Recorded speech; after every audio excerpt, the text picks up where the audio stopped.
The past golf season has been perhaps one of the most interesting in years, with demons taken down, new legends being built, and many stories being told on this YouTube channel. From Rory McIlroy and the Masters to Brad Dalke and the Internet Invitational, I compiled some of my best stories of the year, which today will start with perhaps my favorite of them all. This week was one of, if not the wildest golf tournament I've ever seen. But it wasn't Rory McIlroy versus the world or anything like that. It was Rory versus Rory, and the story is insane. Every time that I've been there and I've had a chance, I've learned something. And I think I've learned to get a little bit tougher in that way. The only person stopping him from doing that on the big occasion is himself. Rory has been fighting demons for years in his golf game, and it was like that from the jump this year at the 2025 Masters. After a very solid first 14 holes on Thursday at 4 under, he lost himself with an overly ambitious chip from behind the green on 15, landed in the water, and that sent him off the rails, leading to another double bogey on 17. Much poorer golf, and it led a little bit into his Friday round as well, having a relatively mediocre first 9 holes there. However, this year he turned it around there, blazing through Amen Corner to end 6 under on the day, 2 strokes back. Today you're going to see a little bit of a theme here with Rory, where Rory makes mistakes today especially, or this year especially, not necessarily because he's struggling in his golf game, but because he's struggling up here. But we've seen him talk about several times, seeing more sports psychologists and getting a handle on that understanding of the game that he's never really been great at. But this year it was different, because every time he brought himself back down, which, you know, we've seen him do a lot, he fought back. He got back up and did something brilliant almost every single time. After that fantastic final 9 on Friday, he led that into a brilliant front 9 on Saturday, playing some of the best golf I've ever seen, chipping in, driving the ball a mile, and making putts.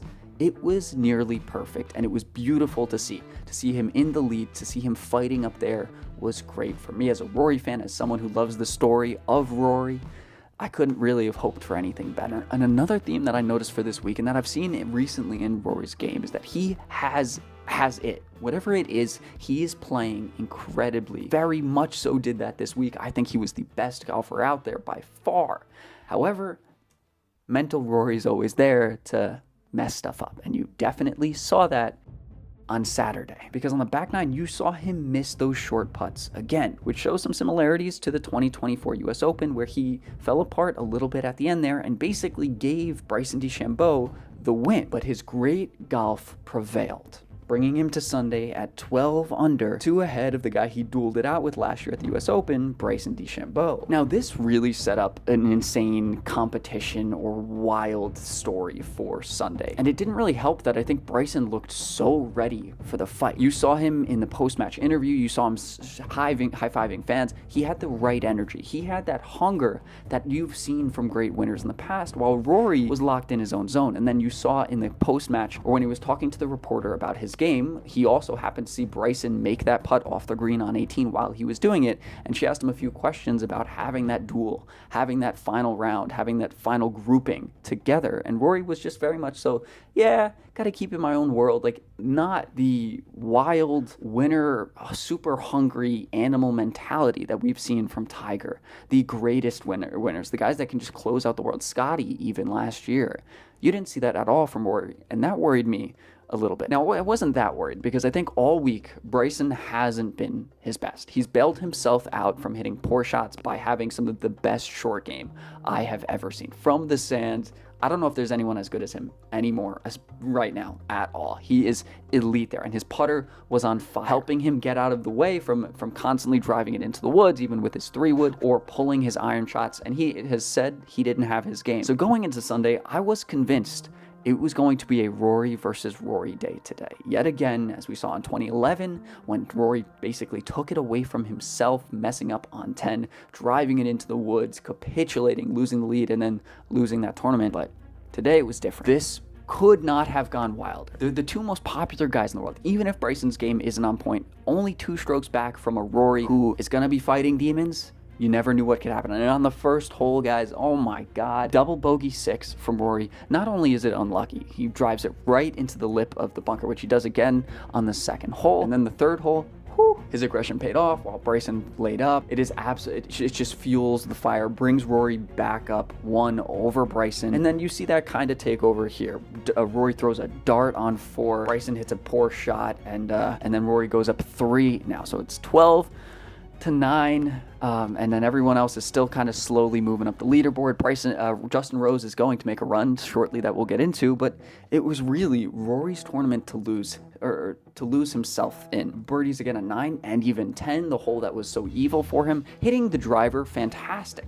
However, this is where he starts to play conservatively, and I understand the play because he's so far up, and so he lays up a couple times, and that really goes wrong, especially on 13. On 13, he lays up. On 13 is a beautiful hole, one of the best on the course. He lays up here, and then he ends up putting it in the creek on his 3rd shot, when this tournament should have been comfortable, even if Justin Rose had the round of his life, which he very well did. It should have been Rory's here. But that double bogey changed. When Rory was on 13, Jim Nantz read a quote that I wrote down here by Bobby Jones that said, many tournaments are won or lost on 13. They just don't always recognize it. And that was exactly the case here. When he put it in the water on that layup and then, struggled a little bit there, making it his 4th double bogey of the week, which they kept saying, no one has ever won the tournament with more than 3 double bogeys. But then again, as I said, the main theme here is Rory bouncing back. And that's exactly what happened. On 14, he gets lucky for, I think, the first time in this round, or really gets lucky. When that ball stayed up on 14, it was different. Now, we still saw that layup mentality, and the difference between him and Tiger throughout this round is so obvious to me, because Tiger was just going after everything, trying to go as low as possible, wasn't worried about the lead. But today, every time Rory got the lead, I was worried about it. But he had to come back and fight for that spot. He had to fight today again, too. But he didn't fight anywhere as much as he fought on 15. Played a really solid drive, was a little bit blocked out on the tree. Beautiful par 5, probably my favorite hole in golf. It's beautiful. And then played one of the best iron shots I've ever seen. It was landed perfectly, rolled right up to the pin. I thought it could go in for a second. It didn't. But he misses the putt. And yes, it's a birdie, puts him up. And while this was going on, Justin Rose looked really hungry. This guy wanted it. And at the same time, this was the live score with Rory 1 ahead of Rose and Oberg. On 16, he made a solid par. And then on 17, a smooth drive, another incredible strike from him right after that. And made the putt for birdie to go up 12. 1 over Justin, who had then birdied again on 18 with one of the best putts I've ever seen on 18. It was beautiful. Played a perfect drive. Then he flared out his iron shot in the same way that, or his wedge in the same way that he flared that shot on 13. Played a good sand shot. And then here's my reaction to what happened next. I'm so nervous. I'm not cut out for this situation at all. That's what I've been realizing every day. Come on, Rory. It's like a 6-footer. It's far.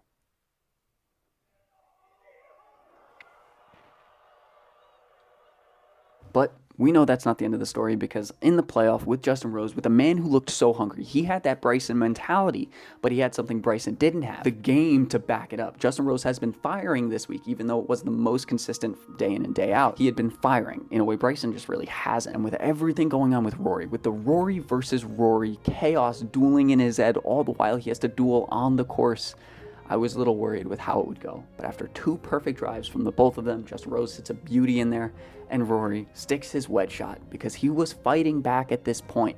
He wasn't trying to keep a lead. He was fighting back in a way I think is much more comfortable for him. He can play aggressive. He can go after shots. That's what he needs to do today. He needs to play like 2000s Tiger, because he has the game to play really well right now. He's just got to get that into his head. Justin Rose is putting now on 18. Oh, it moved just right. Guys, I'm losing my mind. I'm a big Rory fanboy, but oh my God. Okay, door's open. We'll see. All right, he's lining himself up.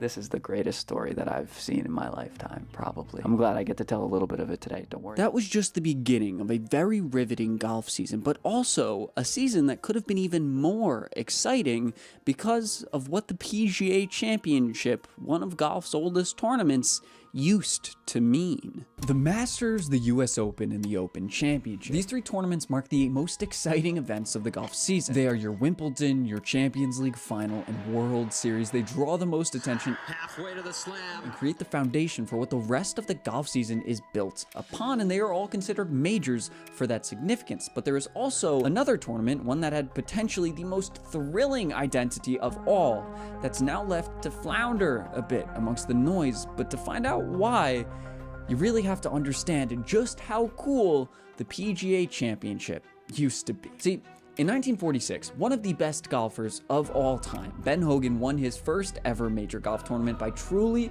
fighting and competing with some of the best golfers of his era. And that's because the PGA Championship was originally match play, where golfers competed head to head, fighting to win every single hole instead of striving for the lowest score like every other golf tournament pretty much ever, including the other majors. And all of that led to, believe it or not, some very remarkable moments where players were challenged in ways that they never really were for most of the golf season. And for a little while, that combines with the unique field as the PGA professionals from around the country were allowed to qualify and compete for the tournament, similar to how amateurs go through the qualifying in the US Am to compete the Masters and the US Open, created a field that was a little bit different than we normally see. But then in 1957, they basically threw all of that out of the window when they got rid of match play altogether. This all started because the 1957 edition of the PGA Championship lost money,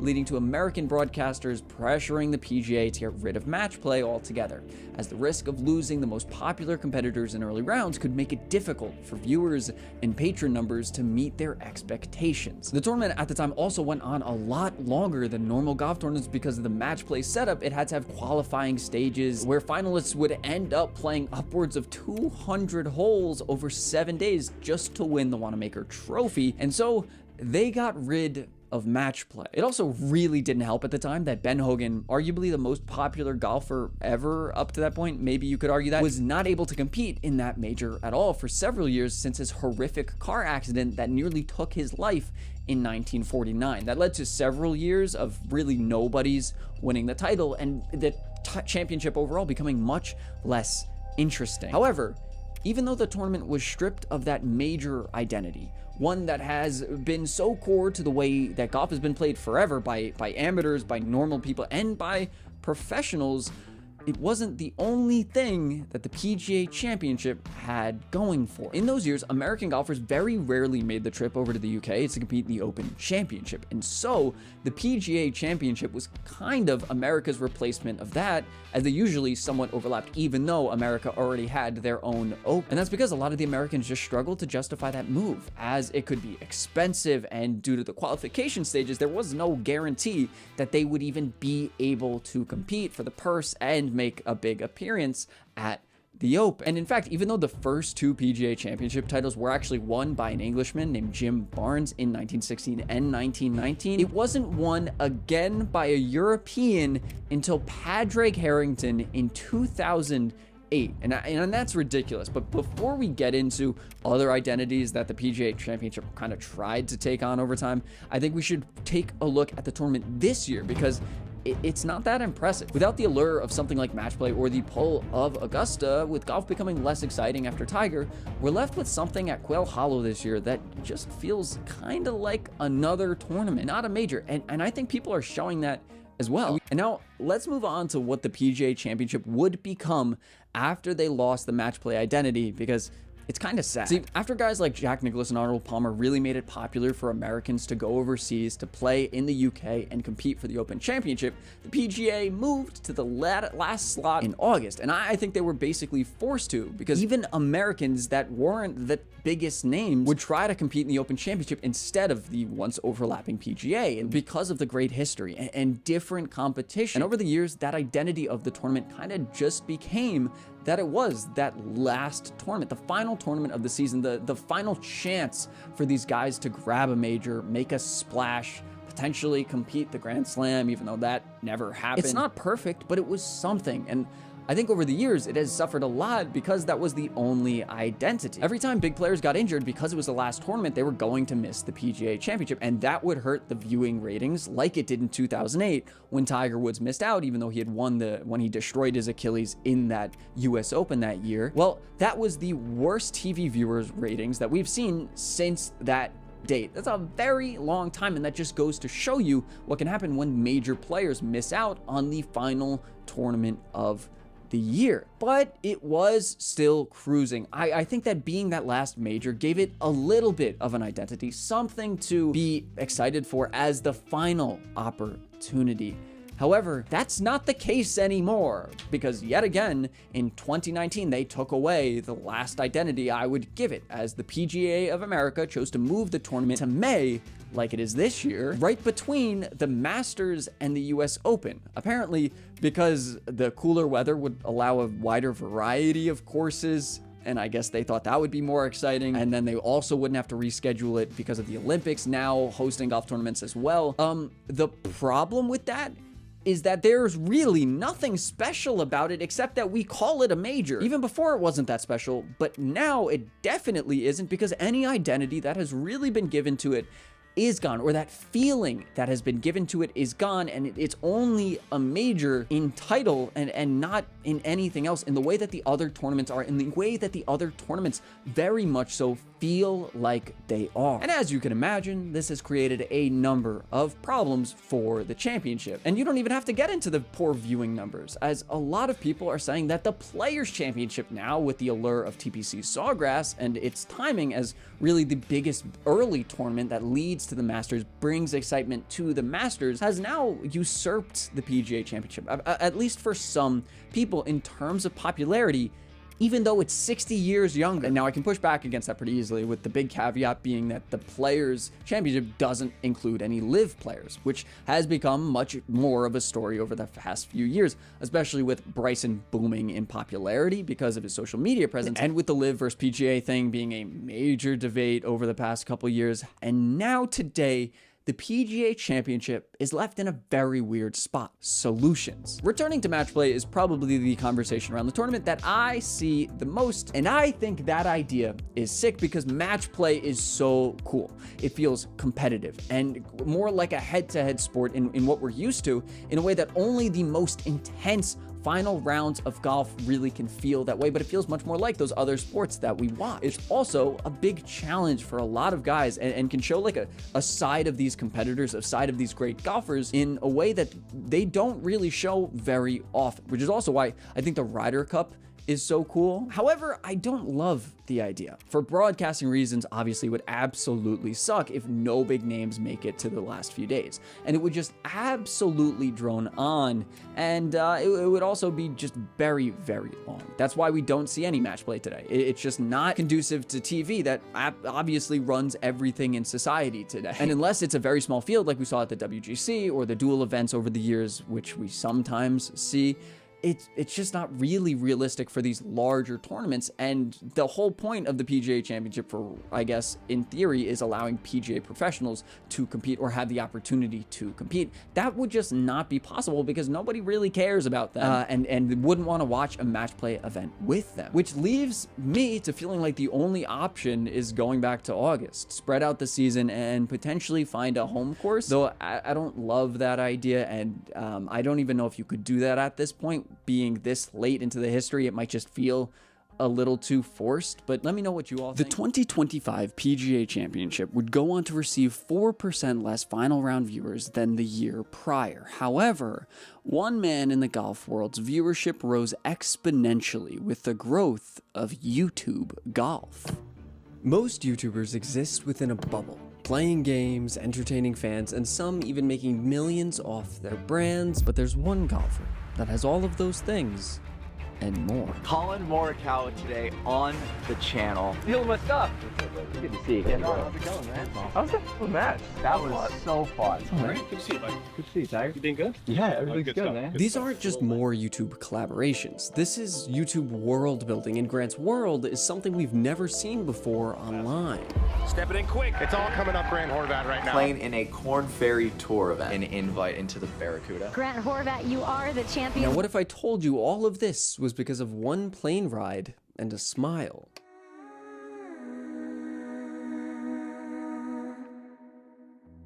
The date is September 12th, 2020, and a couple of college golfers flew 1,100 miles on a whim to take on one of the biggest up-and-coming golf creators at the time, GM Golf, in a 2v2 match. Here they are. They literally flew 1,100 miles just to come play us in a match. This was the first time Grant Horvat ever had to prove himself on camera in front of a large audience. To do this, Grant had gone out on a whim to make content with someone he'd only met a few times before, and he took a risk. We hear often about how some of the most successful innovators of all time take risks, make big jumps, and like Steve Jobs' persistence with Macintosh, Sylvester Stallone's insistence with Rocky, and even Tiger Woods taking the risk to go pro instead of finishing college, Grant, just like all of them, was rewarded for his wager. Soon after that match between Micah and Garrett on the Gym Golf YouTube channel, Garrett reached out, offered Grant a spot on his channel once he finished college, and just 10 days after their first real collab, that day that they flew 1,100 miles, a new dawn of YouTube golf was born. After years of exponential growth and individual success, Garrett Clark, the founder of GM Golf, teamed up with his boys to form a golf group that they could grow alongside the GM channel, one where they could raise the bar, set new limits for themselves, and capitalize on newfound fame as friends. Now, on the internet, we've seen plenty of these groups implode very quickly. First, there was Team Crafted, then Team 10, The Hype House, and more. When you bring together a group of independent creators to try and build something together, it seldom works, but Good changed that and was the exception. Instead of grouping together a bunch of random popular creators, they focused on creating a very close-knit group of friends and collaborating together to make the game of golf on the internet fun in a way we hadn't really seen much before. For years, it was reviews and lessons and deep dives, and for a game with an older demographic, that made sense. Until Good set out to change it. They played games, made fun of each other, and hit some wild shots while they were at it. And when Grant Horvat graduated and moved down to Dallas to join in on the chaos, well, it was a match made in heaven. Welcome to the first Good Lab video. That was unreal. Oh!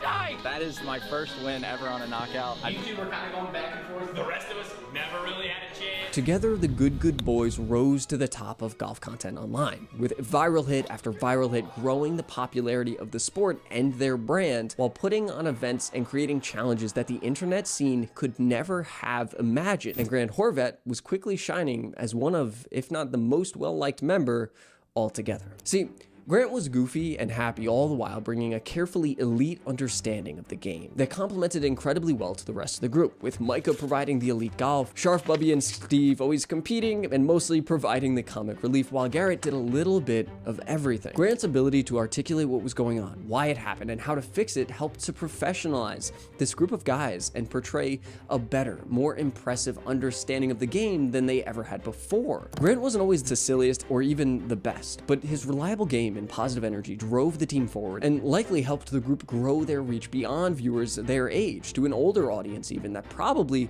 wanted to learn a thing or two while watching these guys have fun. But like a lot of the most iconic entertainers in the world, it's hard to keep a group of people like this in the public eye together, especially when their interests might not align with the group. Think Bill Murray, Adam Sandler, and Eddie Murphy from SNL. They were great within that group in front of everyone. But once you gain a certain level of popularity, another chance to take a risk comes up when you can decide between going out on your own or sticking with what got you to where you are. Hot off the presses. This is not a video that we want to be bringing your guys' way in any way, shape, or form. I've got an entire new podcast and YouTube channels that are popping up just devoted to conspiracy theories about you and what's been going on. Grant told us, he said, after 550 days, over 200 videos, and countless smiles, Grant Horvat said goodbye to Good to venture off onto his own journey because, in retrospect, he's always been a little bit different. From everything I've read, Grant has always been incredibly competitive. When he was young and before the golf bug hit him at around the age of 12, Grant was obsessed with basketball, apparently even competing in a state-level free throw contest while also being on a league-winning soccer team at a young age. And that competitiveness and obsession followed him right into the golf world. Since his father was a PGA teaching pro, the game was never too far away. But once he got into it, he dove right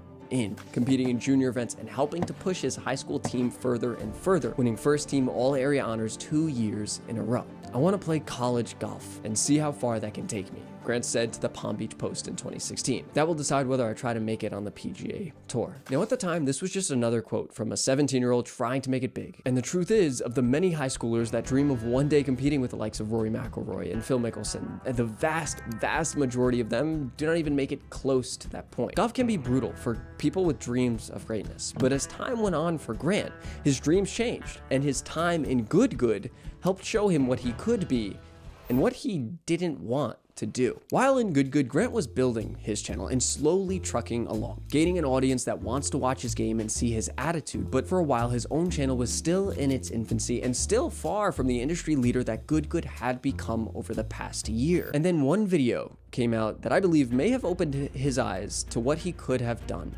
on his own. We got Vento here. What is going on, man? Hey, I played golf since I was 2, and I won 4 world championships, and I just love golf.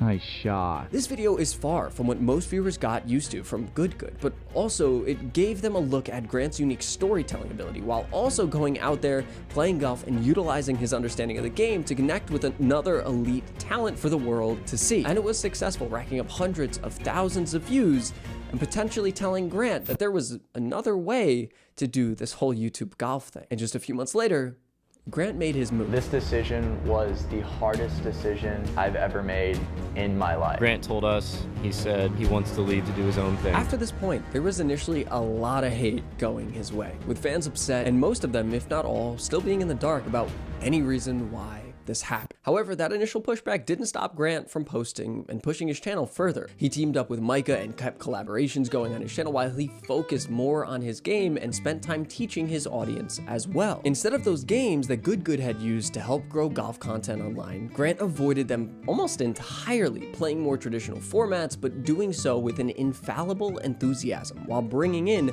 other big-name golfers on the platform and elsewhere, and began to create a universe of personalities on his own channel instead of just being a piece of Good's universe. You got the YouTube Golf Championship. I'm going to be surprising my best friend Henry with a dream fitting. Standing to my left right now is the current longest human on Earth. As Grant's universe began to grow, so did his tendency for big ideas and big stories.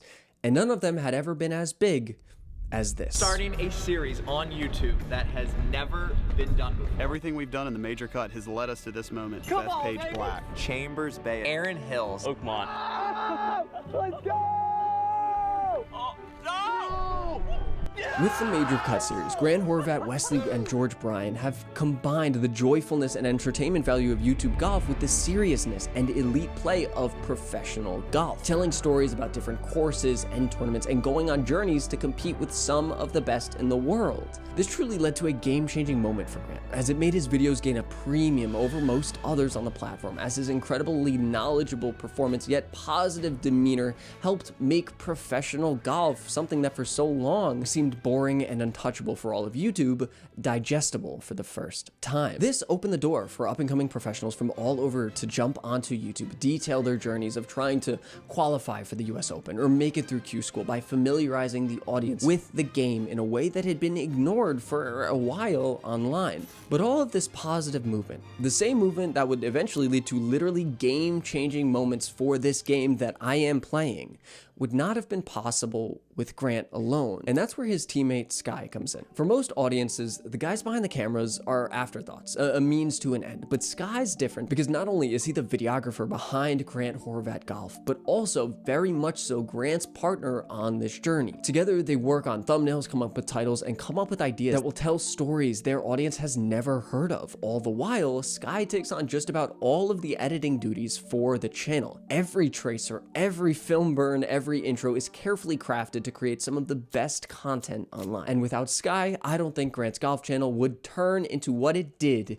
in 2024. To my left, we got Nelly Korda, Tony Finau, Josh Allen, Scotty Scheffler, Tommy Fleetwood, Carlos Sainz. Tiger, thank you so much. After months of showing off great golf while telling intriguing stories and bringing on exciting guests, the mainstream golf world began to take notice, with top golfers and major winners coming out to take on Grant. All the while, his personable nature broke down barriers and made those interactions with high-profile players more and more enjoyable for them, and more importantly, for the audience. If you think of YouTube views as ticket sales for a concert, where getting someone to click is the same as someone pulling the trigger on a ticket, then you could say that these videos were selling out stadiums all over the world. Millions of views after millions of views didn't go unnoticed, and collaborations with the top golfers, even with the men he once said he looked up to the most, came almost monthly, until he didn't just collab with one of them, but went so far as to partner with one on a journey that would change the reach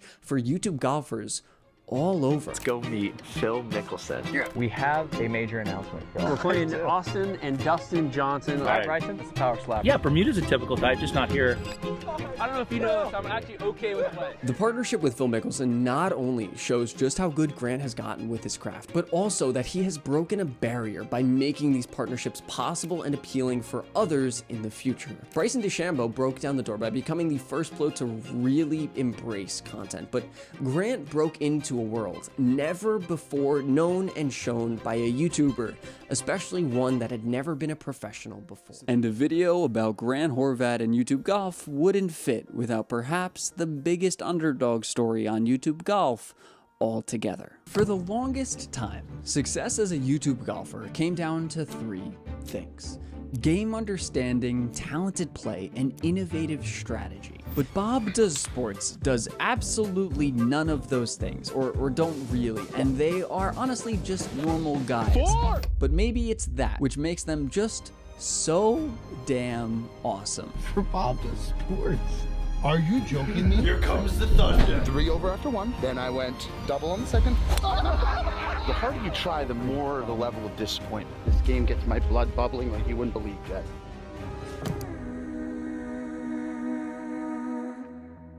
Alright, so I've been watching YouTube golf for a very long time, and for most of that time, the biggest creators, the most successful, were huge golfers and golf fans, and had been for a while. Guys that had been in the game for years, and were either teachers or reviewers. Then GM Golfing Good came along and changed that a little bit to good golfers playing games, and all the while making a rather boring game quite fun.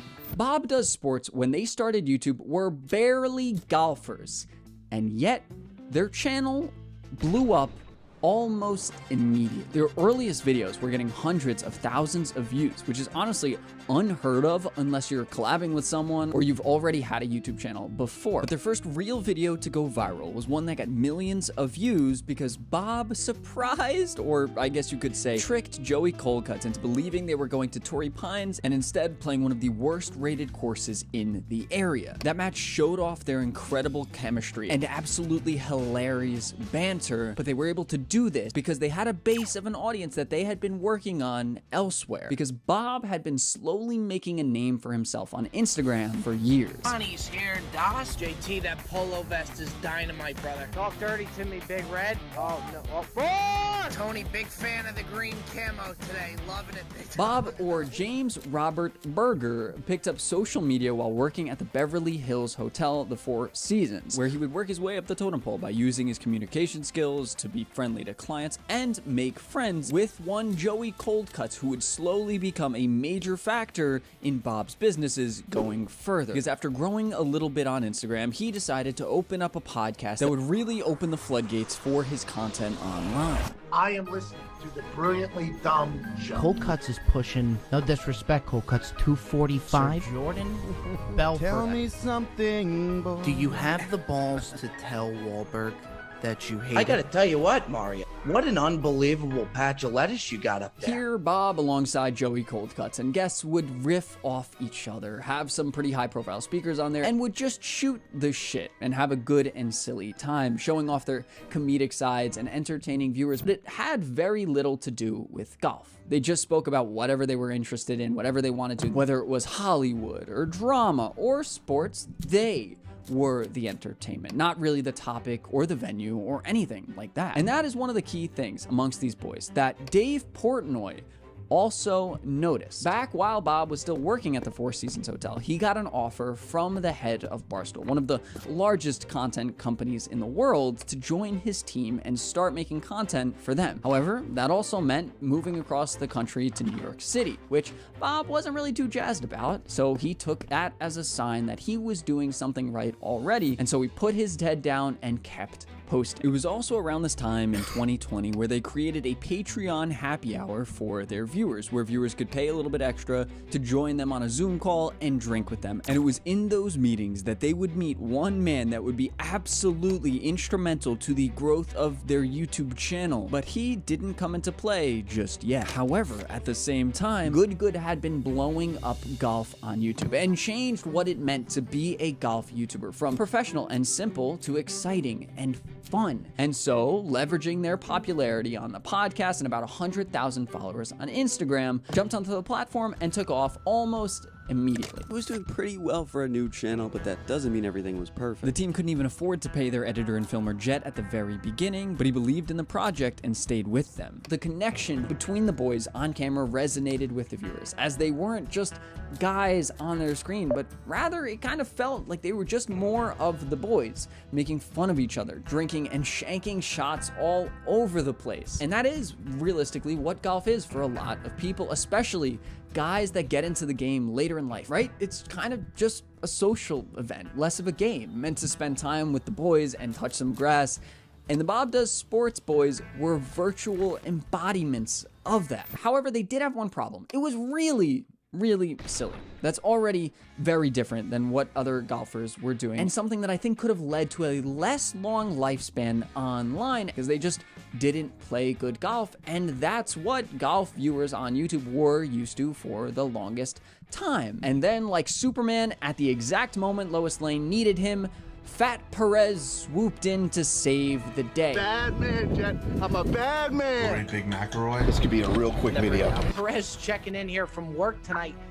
Fat Perez. It's not good, Bob. My asshole manager drank all the beer. From their first meeting with the boys on their podcast Patreon happy hours, where he was at work in his cubicle slamming beers, they immediately knew that he was going to be something special for them. Because Bob Does Sports was crushing. With Senior Perez here, the boys continued showing the wild golf course adventures, while also now bringing some really good golf. Again, something that viewers on YouTube had become pretty accustomed to. They played games and were genuinely some of the funniest people I've ever seen online while they were doing it, and with that came a lot of collaborations with other large channels and even more famous celebrities, and that's because the guys, just as they had with the podcast, just felt like more of the boys, just fooling around and being themselves no matter where or what they were doing. Kind of like an older and maybe slightly less serious Good with a touch of country club adjacent comedy. They didn't just add themselves to a new niche inside YouTube golf, but instead kind of created their own, where the content wasn't the course they were playing or the story they were telling or even the golf they were playing or the games they were playing, but rather the interactions that would occur, the dumb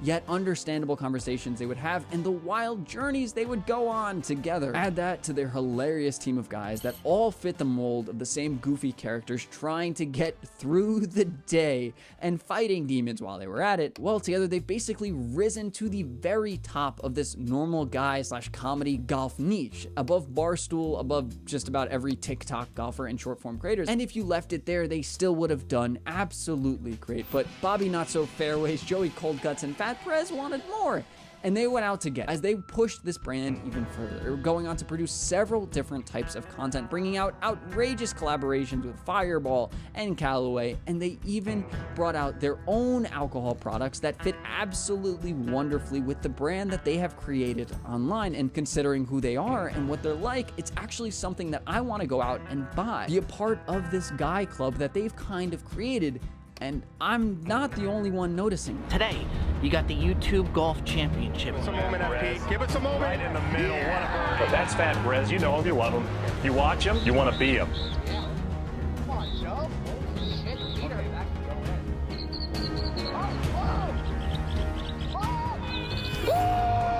Continuing Bob's history of making pretty famous people pretty comfortable, the Bob Does Sports boys have worked their way into some of the biggest YouTube golf videos of the past few years, despite their golf game being a little all over the place. But they've joined those groups not because of their golf or what they're doing, but because of their unbelievable chemistry and unwavering honesty that makes even the most serious golfers and those trying to put on shows or do a certain thing in their videos fold with laughter. Despite many times playing absolutely terrible golf, these boys are able to put on a show that is arguably more entertaining than anything else on YouTube. Not the journey Grant goes on, the games that Good plays, or the stories that I tell.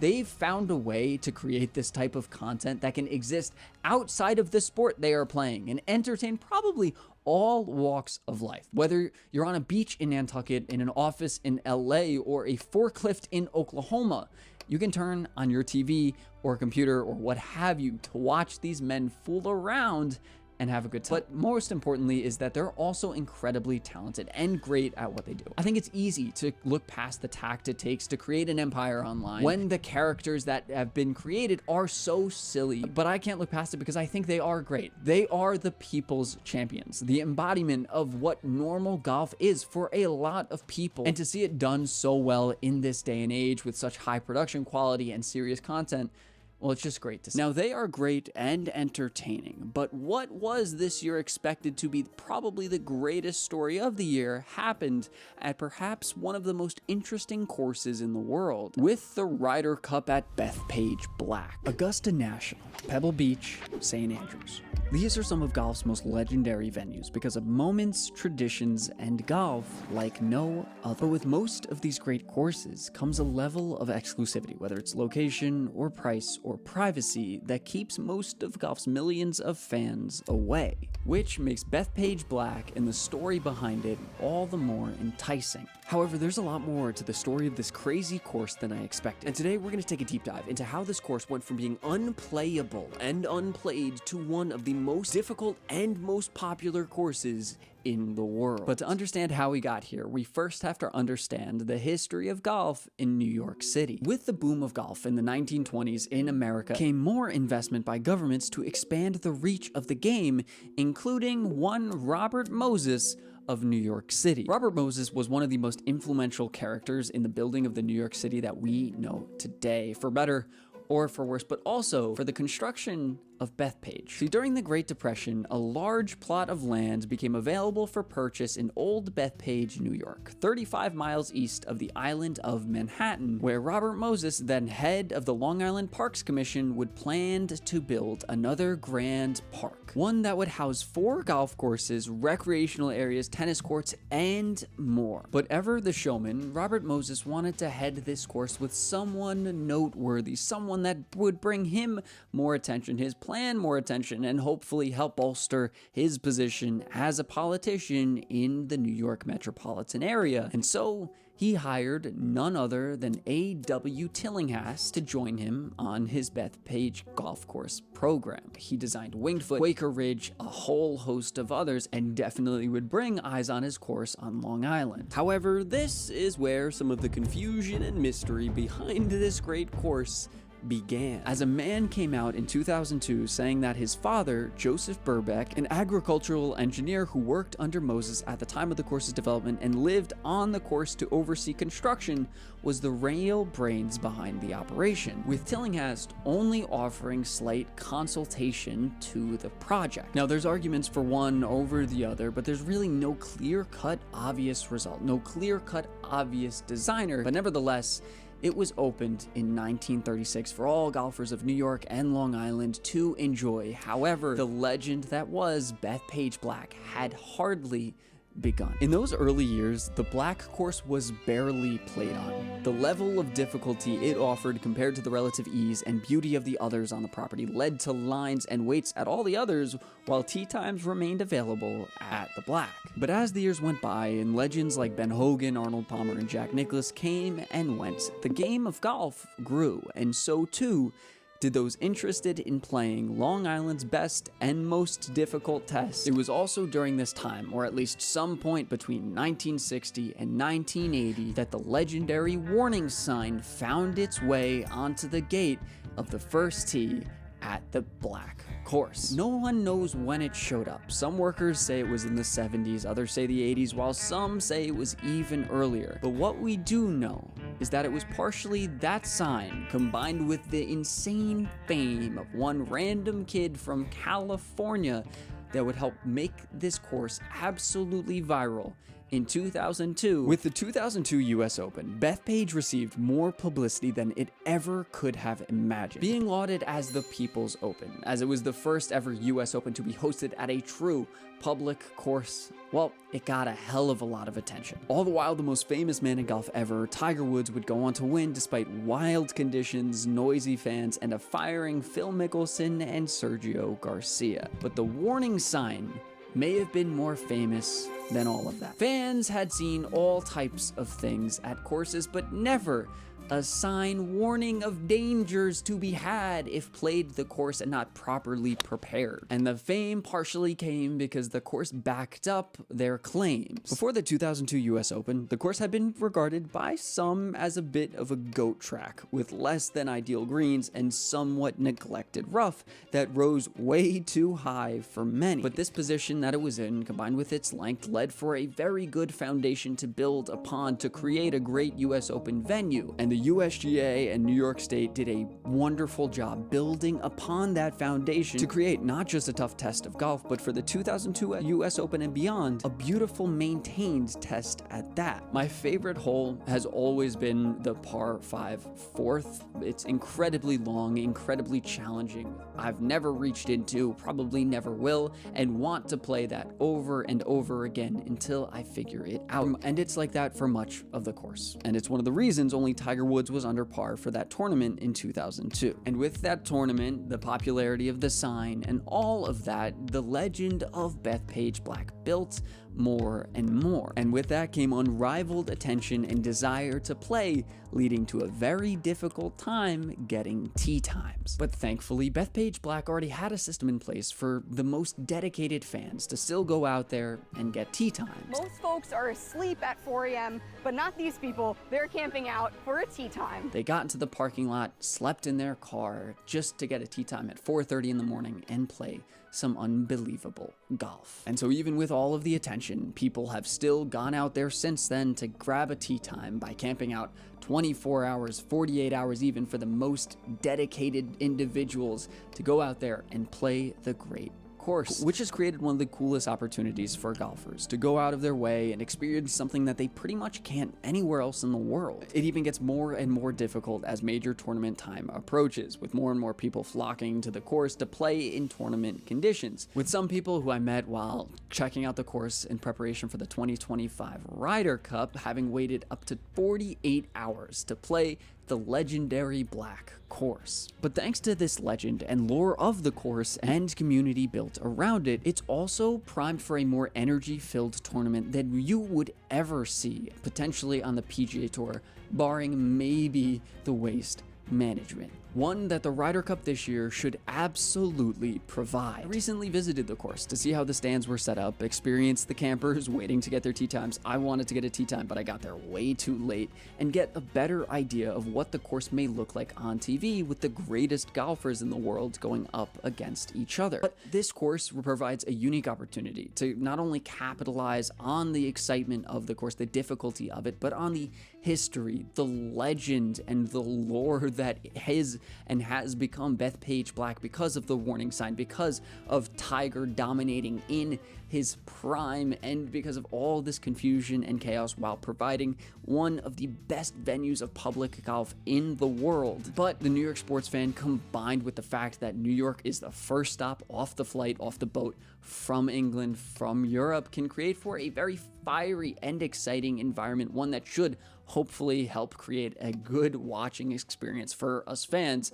as long as NBC and the production crews don't screw it up. And so I believe this year's Ryder Cup is doomed for days of dynamite action, fiery golf, and unbelievable views in ways that should make for a very exciting tournament, and most of it thanks to the unrivaled history and lore and legend that is the public golf links at Bethpage Black. And though the tournament ended in rather disappointing fashion for the Americans at Bethpage, the YouTube golf fans among you would know that there was one event above all others that took the cake for the most viral of the season. The Internet Invitational, a golf tournament where the greatest that social media has to offer get a chance to compete for over $1 million in prize money, has amassed over 23 million long-form views across every episode. But more impressive to me than the scale of the whole event or the storylines that were created was the execution and impact of the event and what that might mean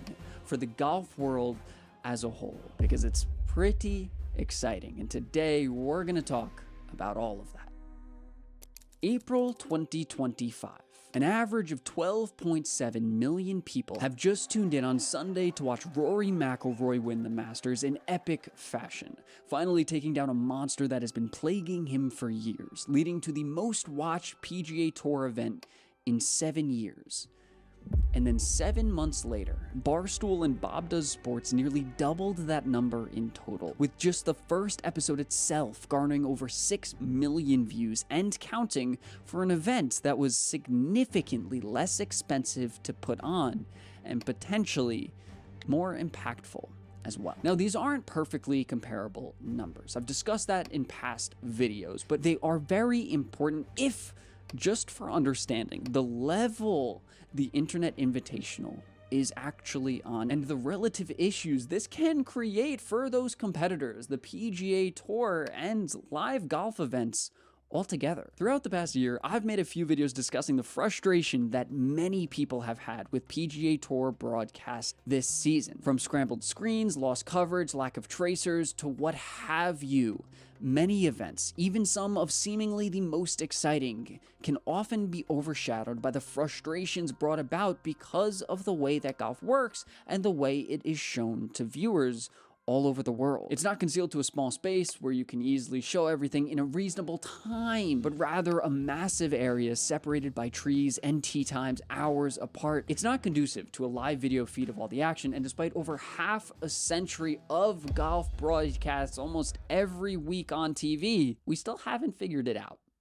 And that might mean something. Over the past few weeks, since the posting of the Internet Invitational, which was a 48 creator event in total for only the most exciting individuals influencing people about the game of golf around the world, with the competitors and even the staff all signing NDAs that nothing could be discussed until the final Internet Invitational episode had aired on their YouTube channel, we have seen an unprecedented amount of creators blossom out of nowhere to this newfound recognition and fame. Viewers all over the world getting excited to witness this and learn about what happens together, and great stories be told in ways perhaps they haven't ever been on a scale as interesting as this in a game that can relatively be, especially at times, not that interesting. Earlier today, I interviewed Brad Dalke, the eventual winner of this tournament, for another story that I'm doing in probably about a week on the rise of him and in his story, and it's going to be really awesome, so make sure you subscribe and turn on notifications for that one. I'm really, really excited, and honestly, I think you'll really like it. And afterward, I was thinking that he's kind of a perfect example of how crazy this thing, this Internet Invitational kind of thing, can be for the game of golf altogether. Over the past few years, we've seen Brad Dalke's name rise and rise, all because of content and stories and games played on social media, leading to this moment where he and Francis and Beef won the ultimate prize with a beautiful and heartbreaking story of loss and redemption, strumming the heartstrings of every viewer who witnessed it, all the while making fans of the game and the people performing those games and living it, while professional golf itself struggles to do the same right now. Today, we've got a major problem with this. A lot of great golf and great golf stories die out throughout the season because there's so many other golf-related things and stories going on that the PGA Tour has to compete with, and they just don't have the lasting power and control that they once had. And this is happening all the while stars are being made like Brad Dalke, who not only can be great creators and very entertaining in their own right, the way we have seen guys like Eric Clark, Grant Horvat,